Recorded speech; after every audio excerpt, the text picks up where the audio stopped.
जय श्री कृष्णा। आओ बेटा, जो अधिक मास में आने वाली 11 है परमा 11, जो परमा 11 जो है, मतलब परमा 11 नाम क्यों पड़े हुए, क्योंकि यह 11 पुरुषोत्तम मास में आई। तो पुरुषोत्तम मास में जो पहली 11 आ रही है उनको नाम है परमा 11, और दूसरी जो 11 आई उनको नाम है पद्मिनी 11। तो पुरुषोत्तम मास में जब 11 आई है तो ये को श्रवण कर तो बहुत ही आनंददायी है, क्योंकि अधिक मास में जो भले ही आपा 12 महीना की जैसे 24/11 आपा करा है कृष्ण पक्ष की और शुक्ल पक्ष की, तो भले 24/11 मत करो, भले ही 12/11 करो शुक्ल पक्ष की, और 2/11 अगर अधिक मास की आपा करला है तो आपा ने पूरा 26/11 को फल मिला है।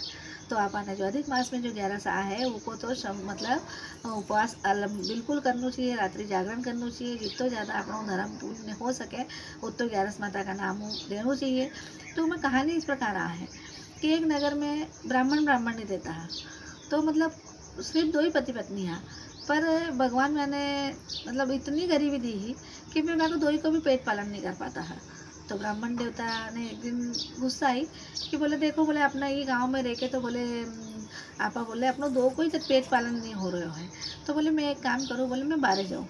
और परदेश जाके कमा के लाऊँ, बोले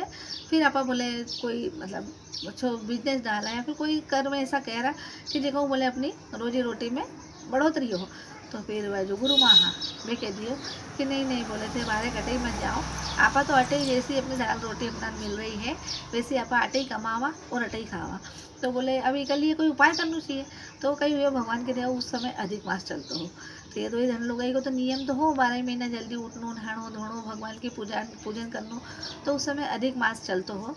तो देखो भक्त वत्सल भगवान करुणा निधान जो है वे है नहीं, ब्राह्मण ने कभी दुखी नहीं देख सके। यह कहानी सत्यनारायण भगवान का में भी आ है कि सत्यनारायण भगवान की कथा में भी ब्राह्मण देवता जब दुखी आया तो भगवान रूप बदल के आया, और मैंने कहानी मतलब सत्यनारायण भगवान की कहानी सुनी, जब सत्यनारायण भगवान की कथा ब्राह्मण देवता करने लगा तो धीरे धीरे मेरे को सब संकट दूर हुई गो। तो ऐसो ही अटे भी भगवान ने जब समझ में आई कि ब्राह्मण देवता बोले परदेश जाना के कह रहा है, ब्राह्मण देवता की जीविका में नहीं चला पा रहा है, जब फिर भगवान मैंने खुद ही आया, रूप बदल के आया और भगवान ब्राह्मण का रूप में आया, दूसरा ब्राह्मण का रूप में, और आके किए बोले ब्राह्मण देवता थे दुखी क्यों हो रहा है 2 ही पति पत्नी। तो बोले कि कई दुखी हुआ, बोले बोले ये गाँव में तो बोले देखो माँ के खुद की